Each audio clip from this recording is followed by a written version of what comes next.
कमजोरी सब में होती है, कमजोरी सब में होती है, लेकिन कमजोर वही होता है जिन्हें अपनी ताकत पर भरोसा नहीं होता। नमस्कार, सत श्री अकाल, आदाब। उम्मीद करता हूं आप सभी मस्त होंगे, खुश होंगे, मजे करते होंगे। और आज की हम इस एपिसोड को आगे बढ़ाते हैं, जो कि बीएससी सेकंड सेमेस्टर की क्लास चल रही है बायोमॉलिक्यूल्स की। आज के बायोमॉलिक्यूल्स टॉपिक में हम फ्रक्टोज पर डिस्कशन करेंगे। फ्रक्टोज क्या है? एक्चुअली फ्रक्टोज जो होता है वह एक ग्लूकोज का आइसोमर होता है। ग्लूकोज और फ्रक्टोज एक दूसरे के फंक्शन आइसोमर्स होते हैं। जो फार्मूले में अगर देखा जाए फ्रक्टोज, तो फ्रक्टोज का भी फार्मूला क्या होता है? C6H12 और O6 होता है। इसका नाम फ्रक्टोज होता है। क्या होता है? फ्रक्टोज होता है। और इसके नाम से आप पहचान पा रहे होंगे कि ये क्या होता है? फ्रूट में पाया जाता है। किस में पाया जाता है? फ्रूट में पाया जाता है। अब ढेर सारे फ्रूट होते हैं, आप समझ सकते हैं। अगर इसके हम ओपन स्ट्रक्चर की बात करें, तो ओपन स्ट्रक्चर्स में जो इसके जो स्ट्रक्चर्स आप देखेंगे, तो पहला कार्बन हाइड्रोक्सिल होता है, एल्कोहलिक होता है। दूसरा कार्बन कीटोनिक होता है। और तीसरा, चौथा, पांचवा, छठवां ये सभी एल्कोहलिक होते हैं। लेकिन जो थर्ड कार्बन होता है उसमें एल्कोहलिक ग्रुप लेफ्ट साइड में होता है और ये राइट साइड में होगा, ये राइट साइड में होगा। इसको हम ओपन चेन डी फ्रक्टोज की बात कर रहे हैं। ये डी फ्रक्टोज आपके सामने दिखा गया है। अगर डी फ्रक्टोज में देखें तो नंबर ऑफ कार्बन कितने दिख रहे हैं? नंबर ऑफ कार्बन यहां से नंबरिंग होगी 1 2 3 4 और 5 6 कार्बन की चेन है, जिसमें आप देख रहे हैं सेकेंड कार्बन कीटोन है। और इसका मीन्स क्या होता है? ये कीटोनिक मोनोसैकेराइड्स है, जो कि ग्लूकोज का फंक्शन आइसोमर रिप्रेजेंट करता है।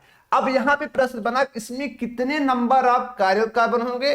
तो सबको पता है कार्बन फर्स्ट जो होगा कायरल नहीं होगा, क्योंकि ये जो ग्रुप होगा इसके साथ एक OH होगा, 2 हाइड्रोजन लगे हुए हैं, ये तो कायरल होगा ही नहीं। कायरल कार्बन यहां पे केवल 3 दिख रहे हैं, कार्बन थर्ड, कार्बन 4 और कार्बन 5। तो सबसे पहले बात, ये स्ट्रक्चर हम पढ़ रहे हैं डी फ्रक्टोज का। किसका पढ़ रहे हैं? डी फ्रक्टोज का ओपन चेन स्ट्रक्चर। इसको क्या बोलते हैं? ओपन चेन स्ट्रक्चर भी कहते हैं। ओपन चेन स्ट्रक्चर कहो, या इसी को हम लोग एक नाम दे सकते हैं फीसर स्ट्रक्चर। क्या नाम दे सकते हैं? फीसर स्ट्रक्चर भी कहते हैं। तो घबराइए मत, फीसर कोई बहुत बड़ी बात नहीं होती। फीसर का मतलब होता है किसी भी स्ट्रक्चर को 2D में रिप्रेजेंट करना। अब 2D में जब रिप्रेजेंट हमने किया, तो इसका फर्स्ट जो कार्बन है इसमें 3 कार्बन होते हैं, और तीसरे, चौथे, पांचवें कार्बन पर बस एल्कोहलिक ग्रुप आपको दिख रहा होगा। तीसरे का किधर है? लेफ्ट है। चौथे, पांचवें कहां पर है? राइट में है। इसे ओपन चेन स्ट्रक्चर भी कहते हैं, फीसर स्ट्रक्चर भी कहते हैं, डी फ्रक्टोज कहते हैं। अब ये जो डी फ्रक्टोज होता है, ये साइक्लिक फॉर्म में कैसे होता है? इसका साइक्लाइजेशन कैसे होता है? तो साइक्लाइजेशन करने के लिए आप सभी को पता होता है कि जब कार्बोनिल कार्बन का कार्बोनिल ग्रुप किसी एल्कोहलिक ग्रुप से क्या करता है? रिएक्शन करता है, तो वहां पर बनता है हेमीकीटल। तो हेमीकीटल की साइक्लिक रिंग बनेगी, और जो कि हाईएस्ट कहां से बन सकती है? जो कि आपको दिख रहा कार्बन सेकेंड और कार्बन नंबर 5, क्योंकि इससे बड़ी कोई चेन बन नहीं सकती। तो यहां पर क्या बनेगा? सेकेंड और 5 कार्बन का जो एल्कोहलिक ग्रुप होगा वो क्या करेगा? रिएक्शन करेगा। ये जब रिएक्शन करती है क्या होगी? ओपन होगी। और ओपन जब होगी तो ये क्या होता है? कार्बोनिल कार्बन जो होता है sp2 होता है, जो कि प्लेनर होता है। लेकिन जब यहां पे बॉन्डिंग होगी तो ये sp3 में चला जाएगा, मतलब ये अपने को रोटेट कर लेगा। और जब रोटेट करेगा तो ये ऑक्सीजन क्या हो जाता है? OH हो जाता है। क्या हो जाता है? OH हो जाता है। और जब ये OH होता है तो इसको 2 चांसेस होते हैं, या तो लेफ्ट में जाए या तो राइट में जाए। और किसका फॉर्मेशन करेगा? हेमीकीटल का। तो हम हेमीकीटल को आपको दिखाते हैं कैसे हेमीकीटल बनता है। जैसे यहां पे क्या है कि एक नंबरिंग आपने किया 1 2 3 4 5 और 6, यहां से एल्कोहल गया, और जैसे एल्कोहल यहां से जाता है चेन क्या होती? ओपन होती। ओपन जब होते 2 तरीके से होती है। यहां पर देखेंगे ये 2 तरीके से काम करेंगे, 2 प्रोडक्ट बन सकते हैं। 2 प्रोडक्ट बनने के चांसेस होते हैं, या तो अल्फा डी बने या तो क्या बने? बीटा डी बने। दोनों बनने के चांसेस होते हैं, अल्फा डी बने या तो बीटा डी बने। तो अल्फा डी बीटा डी मैंने दोनों को दिखाया हुआ है, दोनों बन सकते हैं। यहां पर मैंने प्लस दिखाया, कोई दिक्कत नहीं, प्लस भी दिखा सकते, OR मैंने कर दिया। अब यहां पे क्या होता है कि जो ये O ग्रुप है वो किधर गया?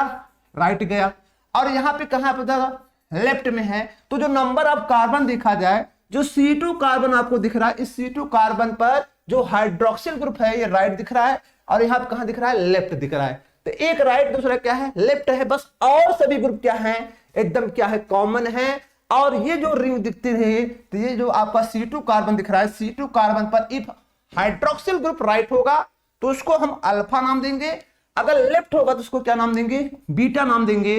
तो बस नाम बन जाता है, ये साइक्लिक स्ट्रक्चर हो जाता है जिसका होता है अल्फा डी फ्रक्टोज, और दूसरे का नाम हो जाता है बीटा डी फ्रक्टोज। अब दूसरा प्रश्न होता है कि आपने पढ़ा भी है, अगर दो स्ट्रक्चर्स हो, दोनों में केवल एक कार्बन का ओरिएंटेशन डिफरेंट हो, तो ये जो C2 कार्बन है इसमें ओरिएंटेशन डिफरेंट है, जिसकी वजह से C2 कार्बन को हम कह सकते हैं एनोमेरिक कार्बन। क्या कह सकते हैं, एनोमेरिक कार्बन। मतलब C2 कार्बन एनोमेरिक कार्बन होगा, और ये दोनों जो स्ट्रक्चर होंगे अल्फा डी और बीटा डी, ये क्या होंगे, एनोमर्स होंगे। क्या होंगे, एनोमर्स होंगे। तो ये आपका एनोमर्स क्या होते हैं, ये मिल गया साइक्लिक स्ट्रक्चर, जिसको हम एक नाम और दे सकते हैं, इसको बोलते हैं हेमिकीटल। क्या पढ़ते हैं, हेमिकीटल कहते हैं। अल्फा डी और बीटा डी को जो होता है हेमिकीटल में कंसीडर किया जाता है।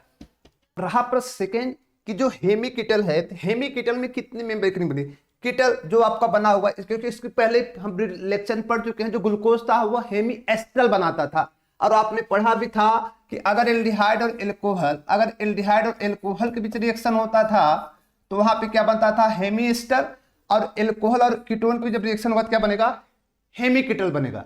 अब ये दोनों साइक्लिक स्ट्रक्चर है, हेमिकीटल की साइक्लिक स्ट्रक्चर है, जो कि अल्फा डी है, क्या है, बीटा डी है। अब अल्फा डी और बीटा डी ग्लूकोज जो आपको दिख रहे हैं, इसमें जो C2 कार्बन दिख रहा है, C2 कार्बन को हम एनोमेरिक कार्बन कह सकते हैं, ये एनोमेरिक कार्बन होगा। अल्फा डी और बीटा डी में कौन था, C1 कार्बन था। अब दूसरा प्रश्न ये होता है कि इसी स्ट्रक्चर को हम एक नाम और देने जा रहे हैं, क्योंकि साइक्लाइज जब करेगा तो मैं आपको ये बताना चाहूंगा कि जो इसमें लेफ्ट दिख रहा है, राइट दिख रहा है, क्योंकि कितने मेंबर रिंग बन रही है, रिंग को काउंट किया जब मेंबर को तो कितना हो जाएगा, 1 2 3 4 5 मेंबर रिंग बन रही है। और आपने कंपाउंड का नाम पढ़ा होगा, हेट्रोसाइक्लिक कंपाउंड, जो 5 मेंबर रिंग का होता है हेट्रोसाइक्लिक कंपाउंड, उसका नाम आपने सुना होगा कि उस कंपाउंड का नाम था फ्यूरान। क्या नाम होता है, फ्यूरान, जो कि हेट्रोसाइक्लिक कंपाउंड होता है, फ्यूरान। और इस फ्यूरान के अकॉर्डिंग, जो कि डबल बॉन्ड यहां पर लगा दें, फ्यूरान होता है, और इसी फ्यूरान की वजह से कितने बताओ हैं, नंबर ऑफ एटम साइकिल कितने हैं, 1 2 3 4 और 5 मेंबर की साइकिल है, और जो कि हेट्रोसाइक्लिक है। इज लाइक क्या दिख रहा है, इसमें भी क्या है, 1 2 3 4 5 मेंबर साइकिल है, जिसमें क्या हेट्रोटम क्या है, ऑक्सीजन है, जिसकी वजह से इसके साइक्लिक नाम में, फ्रक्टोज की साइक्लिक नाम में फ्यूरोनोज आ जाता है। नोज मतलब ये फ्यूरान से इसका नाम फ्यूरान तो होता ही है, आप फ्यूरोनोज कर देते, फ्यूरान का नाम क्या लगाते हैं, ओज। ओज मतलब ये सुगर होता है, सुगर का सफिक्स ओज होता है, जिसकी वजह से जब इसको हम साइक्लिक में लिखते हैं तो उसको क्या लिख देते हैं, फ्यूरेनोज।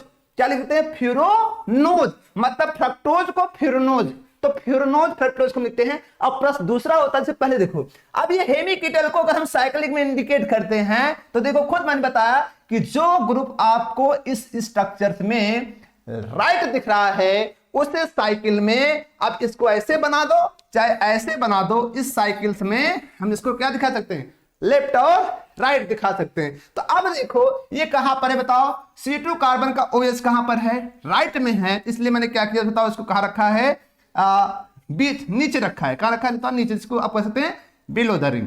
अब क्या बताओ, ये किधर है बताओ, लेफ्ट में, इसको हमने क्या रखा है, एबव द रिंग। 2 3 4 5 और 6 है। फिर देखो 4 का कहां है बताओ, 4 का किधर, राइट है, इधर क्या है, बिलो है। फिर देखो 5 में देखो CS2 नीचे है, मैंने इसको क्या बना दिया, ऊपर बना दिया है, और इसको क्या कर दिया, नीचे कर दिया। ये स्ट्रक्चर हुआ। और इसमें देखा जाए जो C2 कार्बन है, इस स्ट्रक्चर में जो C2 कार्बन है, जो कि क्या है, C2S में, इसमें OH कहां पर, नीचे है, जिसकी वजह से इसको पढ़ा जाता है alpha D fructofuranose, alpha D fructofuranose, जो कि यही का स्ट्रक्चर है, ये जो दिख रहा है इसी का स्ट्रक्चर होता है। अब इसमें बस ये अपोजिट होता है कि इसमें OH क्या, C2 कार्बन का जो OH क्या है, नीचे है, इसमें क्या हो जाता है, ऊपर हो जाता है, जिसका नाम क्या हो जाता है, नाम बस बदल जाता है beta D fructofuranose, beta D fructofuranose. Furanose क्यों हो रहा है, फ्यूरोनोज इसलिए थोड़ा छोटा दिख रहा है सर, फ्यूरनोज क्यों हो रहा है बताओ, ये फ्यूरनोज क्यों हो रहा है, फ्यूरनोज होने का मतलब क्या है, ये क्यों हो रहा है, क्योंकि ये फ्यूरान लाइक रिंग है। तो ये हो जाता है, ये आपका क्या हुआ, मतलब फ्रक्टोज में भी एनोमर होते हैं, अल्फा डी और बीटा डी फ्यूरान फ्यूरनोज, जो कि क्या होता है, जिसका C2 कार्बन क्या होता है, एनोमर होता है। रही बात दूसरी कि इसमें जो फ्रक्टोज होता है इसमें भी म्यूटा रोटेशन पाया जाता है। अब म्यूटा रोटेशन का मतलब ये होता है कि जो अल्फा डी फ्रक्टोज होता है, अल्फा डी फ्रक्टोज जो होता है, अल्फा डी फ्रक्टोज का जो स्पेसिफिक रोटेशन होता है -21, माइनस का मतलब होता है anti clock, anti clock rotation करता है। और यहां पर कितना होता है, बीटा डी फ्रक्टोज कितना होता है, -133 होता है जब ये प्योर फॉर्म में होते हैं, सॉलिड फॉर्म होते हैं। लेकिन और जो ओपन चेन फ्रक्टोज होता है उसका कितना होता है, 92 डिग्री माइनस में होता है। लेकिन जब इन्हें इक्वस में रखा जाता है तो इक्वस रखने पर ये -33 से किस में आ जाता है, -92 में, और ये -21 किस में आ जाता है, 92 में, और तीन के तीनों किस में हो जाते हैं, इक्विलिब्रियम पर हो जाते हैं। जैसे हमने क्या पढ़ा था, प्रीवियस लेक्चर पढ़ा था ग्लूकोज का कितना था बताओ, 52.7 ओपन चेन का था, लेकिन अल्फा डी का कितना था बताओ, 112 था, और जो बीटा डी था उसका कितना था बताओ, उसका था 90 था। तो यही था ना, लेकिन जब हमने उसको मिक्स किया था सभी इक्विलिब्रियम को शो कर रहे थे, तो इसका मतलब इज लाइक, लेकिन वहां पे जो था ग्लूकोज केस में जो था वो अल्फा ग्लूकोज का था, जो अल्फा डी ग्लूकोज था उसका +112 था, और जो बीटा डी ग्लूकोज था उसका कितना था, प्लस मान लो 90 था डिग्री, 90 डिग्री था। और जो ओपन चेन था उस ओपन चेन का कितना था, ओपन चेन का था आपका 52.7 जो कि प्लस में था। ये बस अंतर था, प्लस का मतलब होता है क्लॉक और माइनस का मतलब एंटी क्लॉक, मतलब जो रोटेशन हुआ था उसमें क्लॉक हुआ था, इसमें क्या होगा, एंटी क्लॉक होगा, बस यही फर्क होता है। तो मतलब जो फ्रक्टोज होता है वो कितने मेंबर में रहता है, 5 मेंबर में रहता है, फ्यूरान लाइक, इसलिए इसका नाम क्या होता है, फ्रक्टो फ्यूरनोज होता है। उसमें जो C2 कार्बन का इफ OH ग्रुप किधर हो जाए बताओ, OH ग्रुप किधर हो जाए, अगर राइट है और साइक्लिक वाले 5 मेंबर रिंग वाले में नीचे है, बिलो है, तो अल्फा में आएगा, और ऊपर है C2 वाला क्या होगा, OH, तो क्या होगा, बीटा में आता है। तो ये फ्रक्टोज की कहानी रही, किसकी